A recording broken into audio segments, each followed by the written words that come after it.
सचमुच में गोपी भाव की, निकुंज भाव की उपासना, सर्वसमर्पण इस प्रसंग से पता चलता है, भगवान श्री कृष्ण के श्रीमुख से इसका रहस्य उद्घाटन हुआ गीता जी का। तो आप श्रवण कर रहे थे पूज्य श्री सेठ जयदयाल गोंदका जी गीता पर टीका लिख रहे हैं। टीका का नाम है गीता तत्व विवेचने। उसमें सहयोग मुख्य रूप से कर रहे थे पूज्य श्री राधा बाबा, और साथ में भाई जी हैं और शांतनु बिहारी द्विवेदी जी हैं, जो बाद में स्वामी अखंडानंद जी के नाम से प्रसिद्ध हुए हैं, बड़े ऊंचे संत हुए हैं। इनका हमने बहुत दर्शन किए और बहुत इनके प्रवचन सुने। आज से लगभग 30 साल, 30 ने बल्कि 40 साल, 38-40 साल पहले जब मैं प्रारंभ में इस भेष में आया था, उस समय मैं स्वामी जी के बहुत प्रवचन सुनता था। तो स्वामी अखंडानंद जी महाराज बड़े प्रसिद्ध संत हैं। इनके बारे में ऐसा कहा जाता है कि इनको भगवान ने नृत्य करते हुए दर्शन दिए थे। आज भी स्वामी अखंडानंद जी के आश्रम में नृत्य गोपाल का मंदिर है। नृत्य की मुद्रा में ठाकुर जी की स्थापना मंदिर में है। तो हमने इनके बहुत दर्शन किए, बहुत प्रवचन भी सुने हैं और इनके ग्रंथ भी कहीं पढ़े हमने। तो उस समय आप सन्यासी नहीं थे, श्री शांतनु बिहारी द्विवेदी के नाम से आप प्रसिद्ध थे, प्रकांड विद्वान थे भागवत जी के। तो आप भी गीता तत्व बेचने में पूज्य श्री सेठ जयदयाल गोंदेकर जी का साथ दे रहे थे। और साथ में मुनीलाल जी थे, जो बाद में श्री सनातन देव जी के नाम से बड़े प्रसिद्ध संत हुए हैं, सखी भाव की उपासना वाले, और इनकी बड़ी विचित्र विचित्र कथाएँ हैं। और साथ में श्री चिमिलाल गोस्वामी जी और पूज्य बाबा तो मुख्य रूप से थे ही। तो लगभग 3 साल में ये पूरी टीका लिखी गई, और ये गीता तत्व बेचने टीका का संपूर्ण जो हुई है ये हुई है बांकुड़ा, पश्चिम बंगाल में, जहाँ पूज्य श्री सेठ जी का व्यापार था, फैक्ट्री थी अपनी। तो वहाँ पर लेखन कार्य संपन्न हुआ। एक दिन की बात, ये सन 1939 की बात है। तो लेखन कार्य संपन्न हो चुका था। पूज्य बाबा अपने कक्ष में थे। बाबा के प्रिय प्रीतम ठाकुर जी चित्रपट के रूप में, स्वरूप के रूप में सामने प्रतिष्ठित हैं। बाबा एकटक उनको देखा करते थे। ये बाबा की साधना का एक अंग था। प्रतिदिन काफ़ी देर तक त्राटक करते थे। एक प्रकार से त्राटक तो नहीं कहेंगे, वो तो एक योग उपासना अलग होती है, बल्कि त्राटक की तरह ही ऐसा बार बार दर्शन एकटक किया करते थे। आज भी अपनी नित्य साधना के अनुसार एकटक ठाकुर जी के दर्शन कर रहे थे। अचानक देखा ठाकुर जी के होठ कुछ हिलने लगे। लगता है ठाकुर जी कुछ कहना चाह रहे हैं। और उसी समय चित्रपट सजीव हो उठा। वो जो फोटो थी, चित्र था बाबा के उपास्य ठाकुर जी का, वो एकदम सजीव हो उठा और धीरे धीरे एकदम चित्रपट बोलने लगा। माने प्रकट हो गए ठाकुर जी। और प्रकट होके भगवान श्री कृष्ण पूज्य बाबा से बोले कि गीता तत्व वेचनी हो गई संपन्न, पूरी लिख डाली। तो बाबा ने कहा कार्य आपकी कृपा से संपन्न हो गया और इसका समाज में बहुत उद्धार होगा, लोगों का भला होगा। और पूज्य श्री सेठ जयदयाल गोंदका जी की ये इच्छा थी कि अधिक से अधिक लोग गीता से लाभ उठाएं। तो इसलिए ये 3 साल तक सेवा में हम रहे और ये संपन्न हो गया आज। तो भगवान श्री कृष्ण ने फिर दूसरा प्रश्न किया कि यह इमं परमं गुह्यम मद भक्ते स्विधास्यति भक्ति मयि प्राम कृत्वा मामे वैश्यत संशय। इस श्लोक में जो यह इमं परमं गुह्यम शब्द आया है, तो इसका अर्थ क्या है? गीता तत्व बेचने में इसका अर्थ क्या किया है? तो भगवान की ये बात सुनकर के पूज्य बाबा ने कहा कि समस्त आचार्यों का जो विचार था वही गीता तत्व बेचने में लिया गया और सभी आचार्यों ने इसका यही अर्थ लगाया है इमं परमं गुह्यम का, कि ये जो संपूर्ण गीता शास्त्र है, इसका जो आपके भक्तों में प्रचार प्रसार करेगा, वो आपकी प्राप्ति करेगा, वही आपका प्रिय कृत्यम होगा। न च तस्मान मनुष्यसु, मनुष्य जाति में कोई और दूसरा आपका प्रिय कृत्यम नहीं होगा, प्रिय कार्य करने वाला नहीं होगा। कश्चिन में प्रिय कृत्यम, आपका इससे बढ़कर के प्रिय कार्य करने वाला कोई नहीं जो गीता का प्रचार करेगा। ये अर्थ सभी आचार्यों ने लिया और हमारी मंडली ने भी वही अर्थ उसमें किया है, यह इमं परमं गुह्यम का। तो भगवान श्री कृष्ण ने कहा कि यह इमं परमं गुह्यम का अर्थ लिखा है गीता तत्व वेचनी में, संपूर्ण गीता शास्त्र। लेकिन इसका एक अर्थ और भी है, यह इमं परमं गुह्यम। वो अर्थ है मनमना भव मद्भक्तो मद्यजीमाम नमस्कुरु और सर्वधर्मान प्रत्यज्य मामेकम शरणम प्रजा। ये है परमम गुह्यम, ये इसका अर्थ है। संपूर्ण गीता शास्त्र ना हो करके एक ये भी अर्थ है। और ये वचन जो मेरा है कि मनमना भव मद्भक्तो मद्यजीमाम नमस्कुरु, इस श्लोक को कहने से पहले एक श्लोक आया है, उससे मैंने कहा परमम सर्वगुह्यमम, समस्त गोपनीयों से भी गोपनीय है। भूयः शृणु, फिर सुन मेरे वचन को। तो ये मैंने भूय शब्द क्यों कहा, क्योंकि यही पंक्ति मनमना भव मद्भक्तो मध्यम जीमाम नमस्कुरु, ये पंक्ति मैं पहले भी कह चुका हूँ 9वें अध्याय के 34 नंबर श्लोक में, अंतिम श्लोक में। वहाँ भी ये पंक्ति आई है, यह मनमना भव मद्भक्तो मध्यजीमाम नमस्कुरु। तू मेरे मन वाला हो, मेरे मन वाला, अपने मन से नहीं, मेरे मन से चल। मनमना भव मद भक्तो, मेरी भक्ति कर, मेरा भक्त बन। मध्यजीमाम नमस्कुरु, मेरा पूजन कर, मुझको नमस्कार कर, अर्थात मेरी शरणागत। तो ये है वो परम गुह्यम शब्द। इसलिए मैंने जब दोबारा बोला तो ये कहा कि भूयः शृणु, अर्थात दोबारा फिर सुन। इसका भूयः शृणु का अर्थ ये हुआ ना, दोबारा सुन। इसका मतलब मैं गीता में एक बार पहले बोल चुका हूँ, उसी बात को रिपीट कर रहा हूँ, दोबारा बोल रहा हूँ। तो दोबारा कौन सी पंक्ति आई है गीता में? एक ही पंक्ति है जो 2 बार गीता में आई है, वह है मनमना भव मद्भक्तो मध्यजीमाम नमस्कुरु। तो यह इमं परमं गुह्यम का अर्थ हुआ मनमना भव मद्भक्तो मध्यजीमाम नमस्कुरु, और दूसरा सर्वधर्मान परित्यज्य मामेकम शरणम प्रजा। तो समस्त धर्म को त्याग करके मेरी शरण, मामेकम शरणम प्रजा, एकमात्र मेरी शरण ग्रहण कर। यह है इसका अर्थ। तो बाबा ने कहा कि इसका अर्थ ये हुआ कि समस्त कर्तव्य कर्मों को छोड़ करके एकमात्र आपकी शरणापन्न हुआ जाए, यही आपका परम वचन है।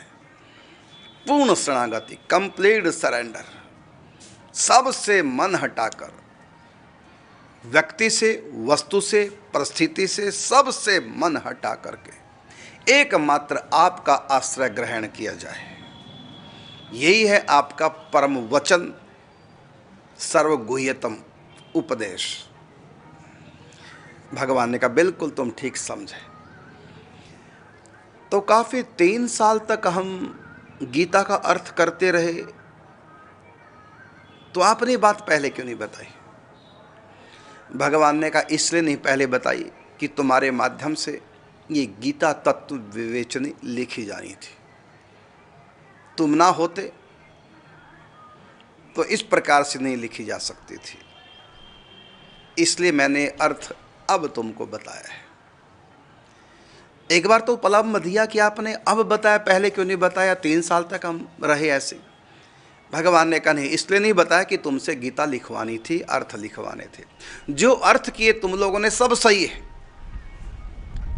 समाज के लिए बहुत लाभदायक है, समाज का मार्ग प्रशस्त करेंगे, सब ठीक है। लेकिन यह इमं परमं गुह्यम, मेरा सबसे गोपनीय जो उपदेश है वो यही है, वह है मनमना भव मद्भक्तो मध्यजीमाम नमस्कुरु और सर्वधर्मान परित्यज्य मामेकम शरणम व्रज। तो बाबा बड़े प्रसन्न हुए, एक नया अर्थ। तो बाबा को उस समय लगा, ठाकुर जी तो कहकर अंतर्ध्यान हो गए। बाबू को लगा कि अब सब छोड़ करके एकमात्र इनकी शरण हुआ जाए। सबसे मन हटाकर, सब कर्तव्य छोड़ करके, सब जिम्मेदारियां छोड़ करके, सब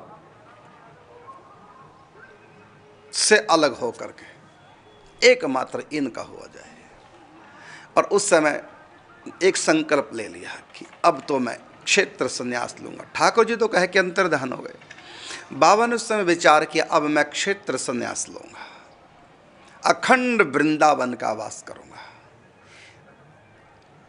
अब इनको छोड़ करके और कोई आश्रय ग्रहण नहीं करूंगा, किसी का भी। सर्वधर्मान परित्यज्य माम एकम, केवल मेरी शरण, और किसी से आस भरोसा नहीं, सबसे मन हटाओ, केवल मेरी शरण। अब मैं छोड़ करके यहाँ की व्यवस्था को जा रहा हूँ अकेला वृंदावन, बस उनके भरोसे पर, उनकी शरणागति में। काहू के बल भजन है, काहू के आचार, व्यास भरोसे कुंवरी के सोवत पांव पसार। अकेला रहूँगा बस मैं और श्री कृष्ण, दूसरा कोई बीच में ना हो, कोई आश्रय नहीं। ये है सर्वधर्मान प्रतिज्ञा का अर्थ।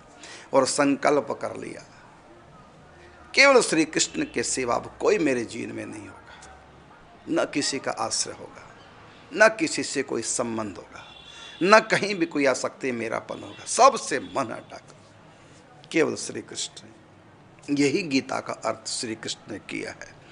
अब यही करना, क्षेत्र संन्यास लेना है, अखंड वृंदावन का वास करना है। और संकल्प कर लिया और पहले गए आज्ञा लेने के लिए, क्योंकि दोनों गुरु हैं, पूज्य सेठ जी और पूज्य भाई जी, दोनों की आज्ञा तो लेनी चाहिए, ये तो मर्यादा है ही है। और अपने चित्त की स्थिति, ठाकुर जी ने मुझको क्या कहा वो सब बातें नहीं बताई, अपने चित्त की स्थिति वर्तमान की निवेदन कर दी सेठ जी को कि अब मैं आपके पास तो रहूँगा नहीं। कारण क्या?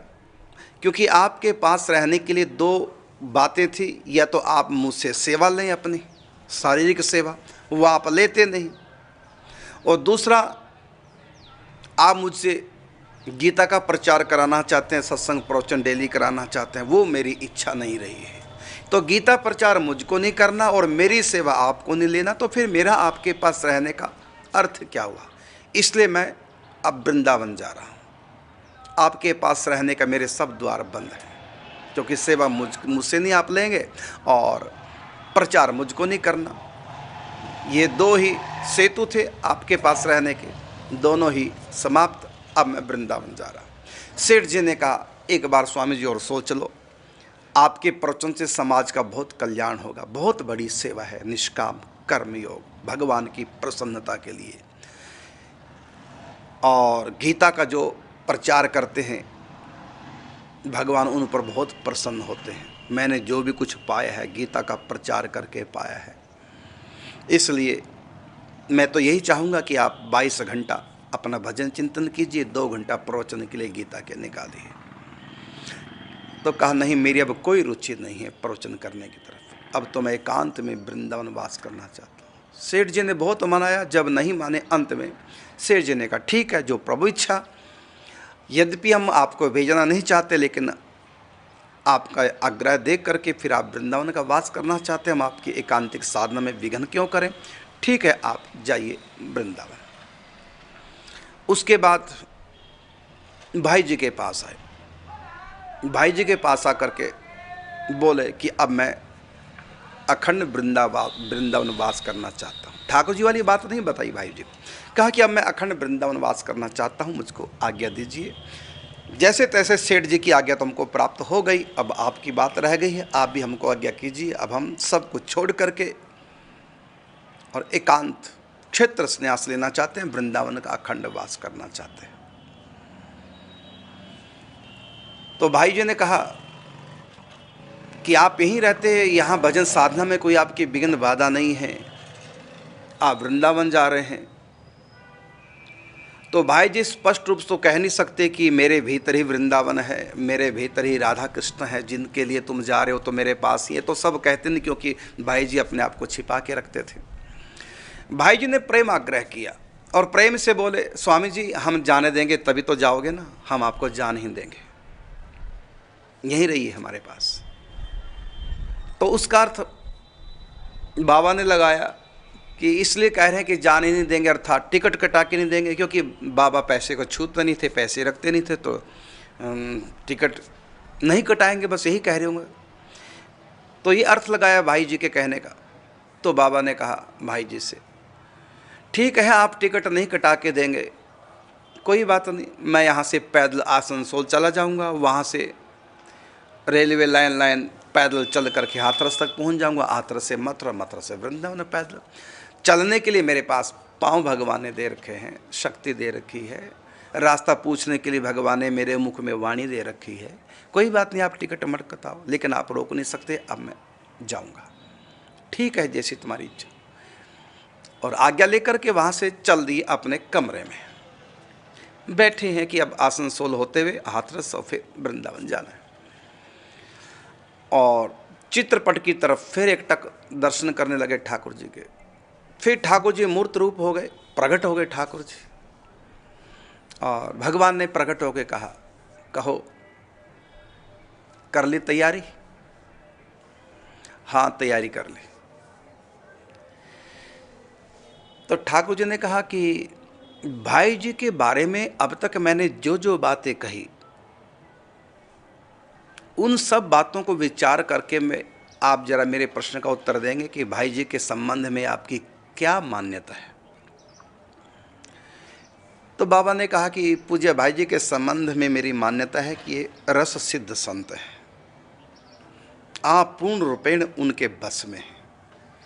इन महापुरुष में इतनी शक्ति है कि जिन्होंने मुझको छूने मात्र से आपका दान कर दिया, ये रस सिद्ध संत है। और क्या जानते उनके बारे में कि आपकी बताई हुई बातों से ही मैं जानता हूं, वो ये है कि आप साक्षात उनके भीतर निवास करते हैं, लीला रत हैं।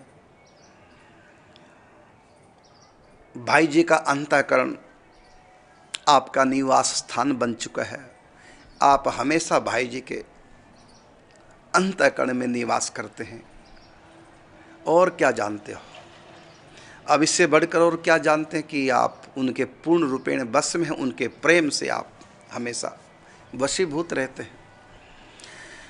तो यद्यपि कुछ इसके आगे भी भाई जी के बारे में बाबा ठाकुर जी कुछ कहना चाहते हैं, लेकिन अभी छिपा रहे हैं, लेकिन इशारा मात्र किया है, जो कि बाबा समझ नहीं पाए। हाँ, इशारा कर दिया कि मैं प्रेम के वश में हूँ, उनके वश में हूँ। लेकिन प्रेम तत्व कौन है? ये साक्षात राधा रानी है, उनके भीतर राधा रानी निवास कर रही है और मैं उनके बस में हूँ। तो अभी राधा तत्व को तो छिपा के रख रहे हैं ठाकुर जी, इसलिए पूर्ण बात तो नहीं की, तो बाद में लीला चलेगी। अभी तो इतना कहा इशारे से कि उनके अंतःकरण को मैं अपना विहार स्थल बना करके नित्य लीला रत हूँ। और साथ में कहा कि भाई जी का अंतःकरण, उनका शरीर साक्षात वृंदावन है। आप वृंदावन का क्षेत्र संन्यास लेना चाहते हैं तो क्षेत्र संन्यास आप लेना चाहते हैं। क्षेत्र संन्यास का अर्थ है भाई जी का नित्य संग करना। भाई श्री हनुमान प्रसाद पोद्दार जी का शरीर वृंदावन है, उनका अंतःकरण वृंदावन है, उनके भीतर मेरा नित्य विहार चल रहा है। मैं उनके प्रेम के वशीभूत हो चुका हूँ। उनके अंतःकरण को छोड़ करके एक क्षण भी मैं इधर से उधर नहीं होता। तो आप अखंड वृंदावन का वास करना चाहते हैं, उस वृंदावन में और भाई जी के शरीर रूपी वृंदावन में तनिक भी भेद नहीं है। मेरे कारण से वृंदावन की महिमा है, तो वो मैं इनके भीतर इस समय लीलायमान हूँ। इसलिए आप क्षेत्र संन्यास तो कीजिए, लेकिन वो क्षेत्र संन्यास का अर्थ हुआ भाई जी का नित्य संग आप कीजिए। हनुमान प्रसाद पोद्दार को छोड़ने की आवश्यकता नहीं, उनको छोड़कर किसी और जगह जाने की आवश्यकता नहीं। वृंदावन साक्षात इनका श्री वपु है, इसलिए आप इनका संग करेंगे। और इनका संग किस प्रकार होगा तो मैं बता रहा हूँ। सूर्य निकलने से लेकर अगले दिन सूर्य निकलने तक 24 घंटे में एक बार भाई जी के दर्शन कर लिया करो। यही हो गया आपका अखंड वृंदावन वास, यही हो गया आपका क्षेत्र संन्यास। और क्षेत्र अर्थात वृंदावन आपके लिए रहा भाई जी का शरीर। 24 घंटे में एक बार भाई जी का दर्शन कर लिया करो, इनके पास रहा करो, यही है आपका अखंड वृंदावन का वास। इतना कह के ठाकुर जी अंतर्धान हो गए। अब हैरान हो गए इस बात को कि इनका शरीर साक्षात वृंदावन। इशारे में तो ठाकुर जी ने बहुत बार कहा कि मैं उनके भीतर रह रहा हूँ, उनका अंतःकरण मेरा निवास स्थान है। तो वृंदावन प्रत्यज्यम पाद में कम न गच्छति, वृंदावन को छोड़कर एक कदम भी भगवान वृंदावन से बाहर नहीं जाते। तो वही शब्द तो भगवान यहाँ दोहरा रहा है कि इनको छोड़कर मैं जाता नहीं। तो मैंने कभी इस तरफ ध्यान ही नहीं दिया कि भगवान वृंदावन को छोड़ के कहीं नहीं जाते हैं। उनका एक स्वरूप स्पेशल वृंदावन के लिए, वृंदावन से बाहर नहीं जाते। और भाई जी का शरीर वृंदावन है, इसकी तरफ मेरा ध्यान ही नहीं गया। भगवान ने तो कितनी बार मुझको इशारे में कहा कि उनका शरीर मेरा निवास स्थल है। तो भगवान का निवास स्थल तो दिव्य वृंदावन धाम है, चिन्मय वृंदावन धाम है। इसका अर्थ ये हुआ कि भाई जी का शरीर चिन्मय हो चुका है, अब वो जड़ शरीर नहीं रहा, क्योंकि वृंदावन चिन्मय धाम है। अरे मन वृंदा विपिन निहार, विपिन राज सीमा से बाहर, हरि हु को न निहार। यद्यपि मिले कोटि चिंतामणि तदपि न हाथ पसार, जय श्री भट्ट धूल धूसर तन यह आशा उर्धार।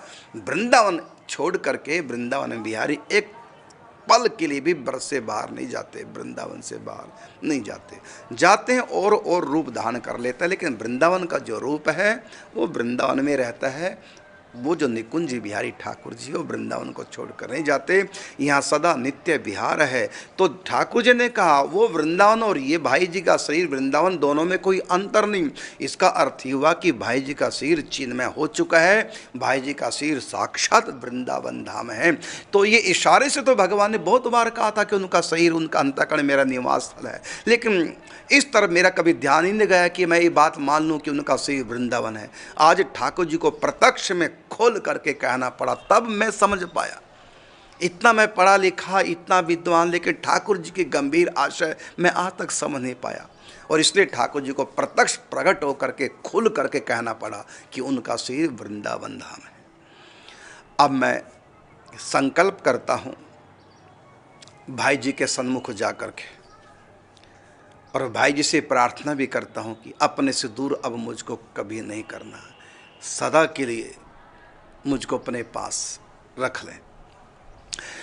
और ठाकुर जी तो कहे कि अंतर्धान हो गए, और पूज्य बाबा आते हैं भाई जी के पास। भाई जी कुछ लेखन कार्य कर रहे थे और कुछ प्रूफ चेक करके एक तरफ रखे हुए थे, कल्याण पत्रिका के कल्याण का संपादन कार्य कर रहे थे, और चश्मे लगा के अपना देख रहे थे, लिख रहे थे।